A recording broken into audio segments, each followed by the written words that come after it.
Another topic I want to talk about. You know what? Hood off. We'll just okay, cool. Cool. Can we get personal for a second? This is a message not just for me talking about my personal experiences. Also, Dix, thank you very much for the subscription. At least I think that's what that... Oh, no, that was Renita-chan gifting a tier 1 sub to Dix. I got that entirely wrong. Apparently, we have a hype chain happening right now.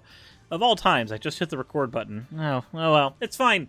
It's fine. We can talk about personal stuff even with a hype train going on in the background. That won't be distracting. So, anyways, we'll get into fan art, and then there's a thing that I want to bring up that has to do with Call for an Uprising's fans, has to do with my personal experiences, and really has to do with the people who just have a doomer attitude about anything in the first place. Like, hopefully this is an all-encompassing thing, but first of all, from Bunny Goddess, they said that while they were at it, they did a redraw of a previous drawing. You know, honestly, dressing me up in other VTubers' outfits, I'm perfectly fine with. I also don't know if in the original drawing you had the tail hammer there, but God, I'm happy more people are introducing the tail hammer into their drawings. I really like the tail hammer. I'm sorry, I do. It is Felicia Angel. Thank you very much for the tier 1 subscription. Like,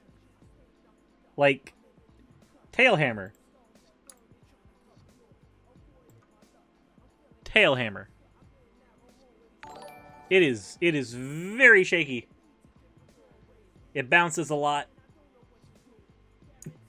I like it. I like it a lot. Anyways, is that so, Cersei? You sure about that? Valk's shark onesie on a cat girl. Fucking do it. Do it. Valk's wonderful. Anyway, we've spent too much time dilly-dallying. Let's go ahead and get to the topic itself. As always, thank you very much for the... Ooh, that was not the button I meant to press. That is very distracting. Okay, let's do that. Much better. Less distract. As always, thank you for your fan art submissions. If you want your fan art shown in a video going on in the future, the best way to do so is to drop it into the Discord server. And with that said, okay, let's have a heart-to-heart. You, me, if you happen to be a Call fan, I'm not going to sit here and call you an idiot today. That is not the purpose of this video. And if you just happen to be any of the other, like, paranoid people who I generally cover, I'm not going to try to call you a moron here. I want to talk about the fact that I've been there. I've been there. I've been in your shoes. I've been the Christian paranoid about the Freemasons. I've been the Christian terrified that the rapture is going to happen tomorrow. I had an experience where my mom had to go for a meeting, and I was asleep when I was like 17, 16. I was asleep. My mom went out for a meeting, and she had to do it in a hurry, so there were like just a handful of clothes on the ground in just a random location of the house. Like, she just changed really quickly and then went out. And I remember seeing that pair of clothes on the ground, freaking out because I thought my parent was going to be in the house still. They were not. This is after my mom and my stepdad divorced. So, you know, at that point, he just wasn't there, thankfully. And I tried calling 3 or 4 other friends, and all the calls failed. Every one of them failed. I thought I had been in the rapture. I thought I had been one of the people left behind because of the rapture happening. Because I was a huge fan of Tim LaHaye's Left Behind series, so I legitimately thought that, oh god, 7 years of the apocalypse are about to happen. I didn't believe in Jesus, right? And it was a terrifying experience there. So I can honestly say, between becoming an Alex Jones fan for the time that I did, believing that, you know, the giant globalists were out to get me at every turn, thinking that every white car that traveled behind me and my friends was actually somebody stalking us in a myriad of ways, it was an unhealthy mindset. And because I've been there, I can honestly ask this question to you guys. whether you happen to be a fan of mine or you happen to be, who I hope this message goes out to, people in Call for an Uprising's audience, the people in any of those conspiratorial-minded audiences, what does the paranoia get you? What do you gain from the fear? And what I mean by that is when you suffer from that kind of mentality, where there's 1,001 things just trying to press on you and hurt you, and everything's satanic, everything's demonic, and you are the most persecuted in the whole world because the god of whoever is yours, and there's obviously an enemy that you have to deal with, whether you call that Satan or what have you. Where does the fear of all of that land you?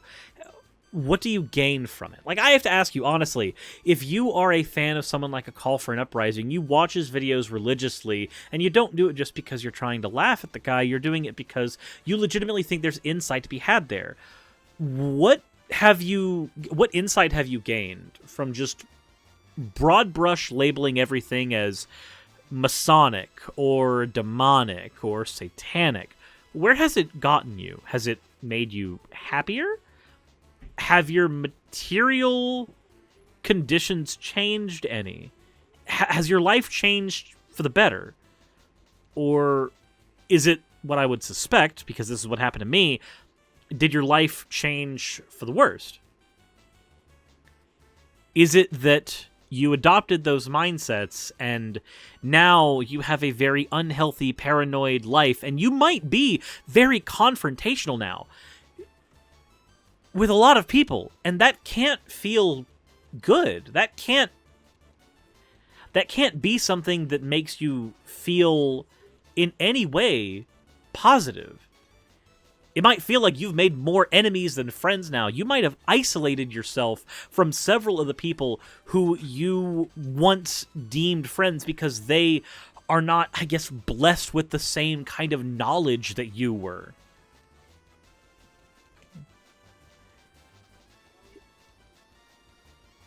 When I had that mindset, I had this feeling that I had been blessed with secret knowledge. And a lot of this came from watching like the Zeitgeist films and shit like that. I felt like I had been delivered, by God, this knowledge that said that I knew these secret ways in which the world worked, and if anybody happened to ask me, I would be sure to tell them all about the Bilderberg Group, all about the globalists who are trying to take away all of our armaments, who are trying to make sure that we as a populace are screwed over. I believed that vaccines potentially had the mark of the beast or microchips in them, and I was terrified of getting the swine flu vaccine, despite having family that suffered from it in a very negative way. Where does that paranoia get you? All it got me was suffering.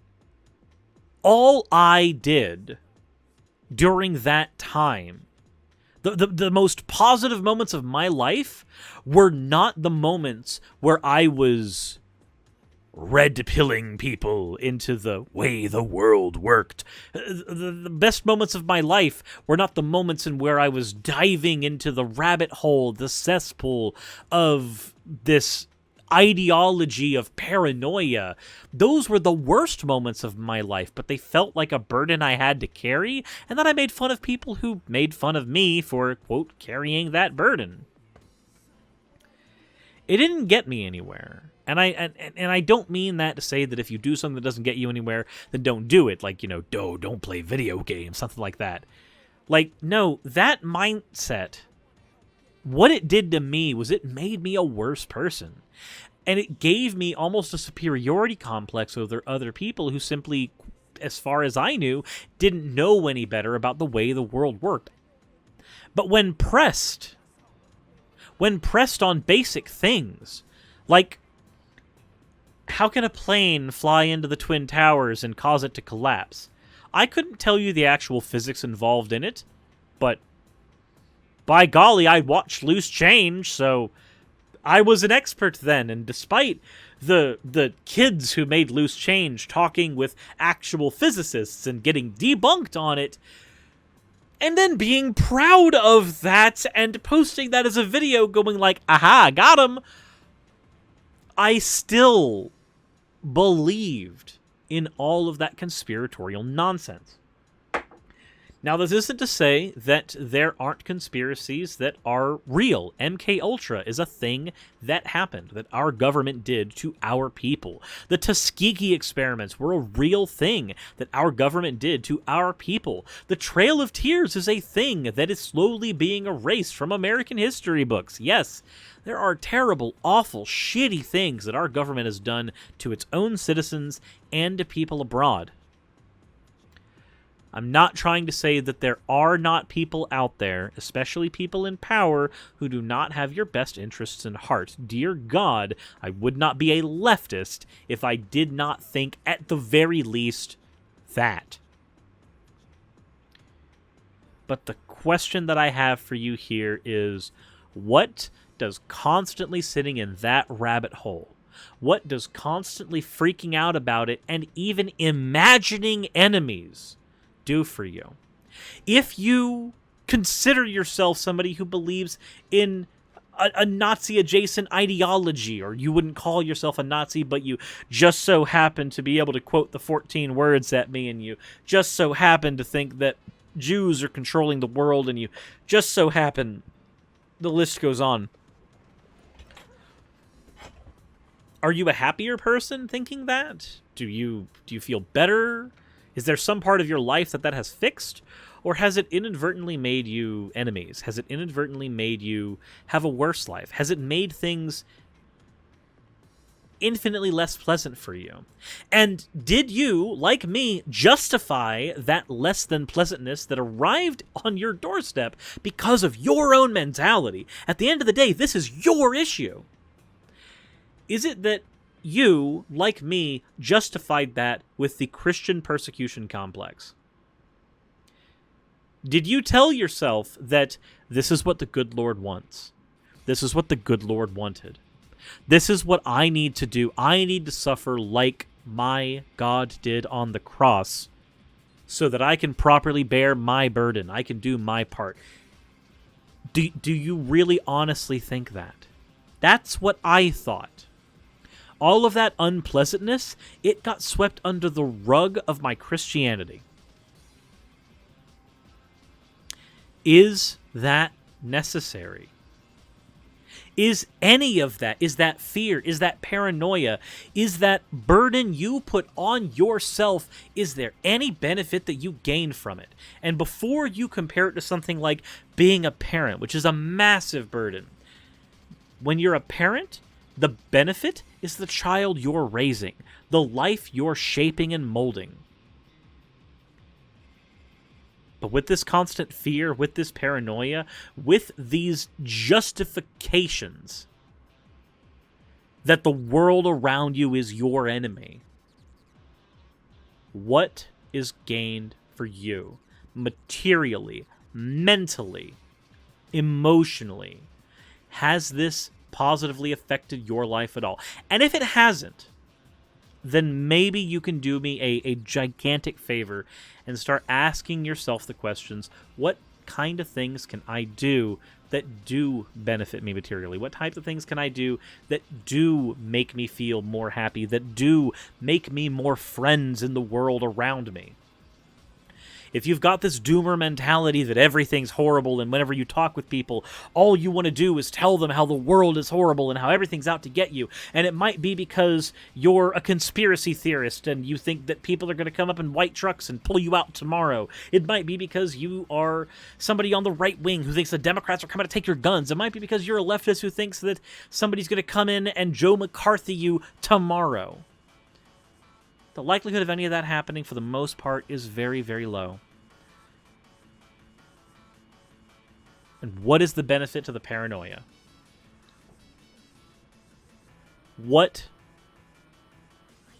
changes in your life if you make the decision today to stop focusing on all of that shit and go do something you enjoy? This is the part that is especially aimed at Call for an Uprising's fans. When you watch his content, does he actually inform you about the material reality around you? Are there decisions in your life that get to be made differently because of it? Or does he give you a reason to divorce yourself from the world? As a juxtaposition, if I'm covering content, if I do a call to action, it's usually go talk to your senator, go vote, go participate in the legislative process in our country, and try to change the material conditions around you. Try to make things better for yourself. Try to make things better for other people. Here are argumentation tactics that you can use when you are in a sticky argument with somebody who's incredibly bigoted, or they're trying to crap on your very existence. I'm not trying to toot my own horn when I say that. I'm saying that as a mode of comparison. When you watch Call, when you watch that kind of content, what are you gaining? What do you get from it? Is it just entertainment? In which case, fine, click off the video. This was just entertainment for you too. Or is it instead that you think you've been gaining something the whole time, some hidden insight, some information that is going to make your life better or better prepare you for whatever type of apocalypse that Call or Jim Baker or whoever thinks is going to be coming your way, or whatever enemies they want to put in front of your face today, whatever it happens to be. I know there are people in Call's audience who are watching my channel right now just so they can comment on my videos and they can talk about how I am a terrible piece of human filth and whatever. I don't care about the comments. Thank you guys for the engagement. This isn't about trolling you for your inability to understand YouTube's algorithm. This is about asking you, from a human being to a human being, what does your association with a person like Call actually do? Does it help you? Does it help your friends? Does it help your family? Or does it help you live in a constant state of paranoia about a holy war and an apocalypse that has yet to materialize and has been yet to materialize for the last 2,000 years, that people have been trying to tell the populace that the end is coming and the end is nigh? If there's any takeaway from this video, there's two of them. The joking takeaway is, go touch grass. Seriously. But the more sincere takeaway is, if you find yourself living in this fear, and this is also if you happen to be watching my content, I cover a lot of negative stuff. I do. If you're watching stuff that just makes you depressed, makes you angry, just gets you riled up, none of that is productive, and you're not going to be a productive person with that kind of energy. Instead, maybe disconnect. Find some way to go out in the world and make a positive influence. Whether it's going into your local legislator and trying to change the way that your government is being ran, or whether it's something as small as just going to your local card shop and helping a kid get into a card game that they otherwise wouldn't be able to, that will introduce them to a community of people that they're never going to forget in their life. Or sitting down to a person playing a multiplayer game in single player mode and saying, hey, do you maybe want a second? Could you use another player? Whether it's finding the person who looks really just sad and looks like they could use company and asking them, hey, is this seat taken? Do something that makes either yours or somebody else's day. Turn off the content that is screwing with your brain, that is making you constantly paranoid, and if it happens to be my content that's doing that, so be it. Your mental health comes first. If I lose a bunch of subs for this video because they're taking my advice, then I guess I lose a bunch of subs because they're taking my advice. But your mental health is more important than whatever negative stuff I've got to say about some random politician who just happens to be making a fool of themselves in the next few days or what have you. Go do things that make you happy. As far as I'm concerned, you've only got one life on this planet. And if you can't materially affect the things around you in your life, the one thing you can affect is your own mental state. Go do something fun. Go do something happy. Go spend time with your family. And especially if you happen to be watching calls content constantly, ditch the paranoia. It's not doing anything for you. I've been in your shoes. I've been there. There's no reason to do it. 10 years from now, you might look back at yourself and go, wow, that was silly. I wasted a bunch of my time prepping for an event that never happened. And it won't ever happen. At least not in the way that Call's trying to explain. But that's it. Just go do something positive. Go do something that makes life better for you or someone else. If you want to keep watching my content, fine. I will still be making it. But don't do it at the cost of your own mental health.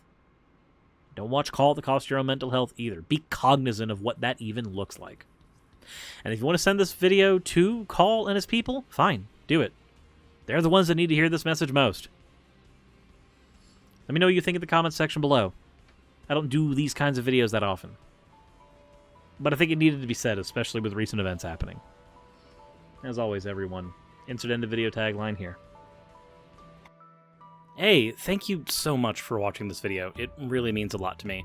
If you want access to behind-the-scenes content for the channel, please consider checking out my Patreon. I do weekly vlogs over there, where I give real-life updates to what's going on behind the scenes on the channel, stuff that you don't really get over here, and even on Twitch.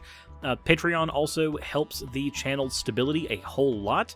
Without Patreon, I wouldn't be able to do this at all. Especially with the kind of content that I do, neither YouTube nor Twitch are the most stable sources of income. If you are a $20 and up patron, then you will be featured on the ending slides as shown in the beginning of the end credits. If you want to catch the streams where all this content comes from, then consider heading over to Twitch and following. And if you want to continue watching over here on YouTube, maybe consider clicking one of the end screen videos. And once again, I want to thank you so much for spending your time with me over on my channel. I wouldn't be able to do literally anything that I'm doing over here on YouTube without each and every one of you. So, thank you.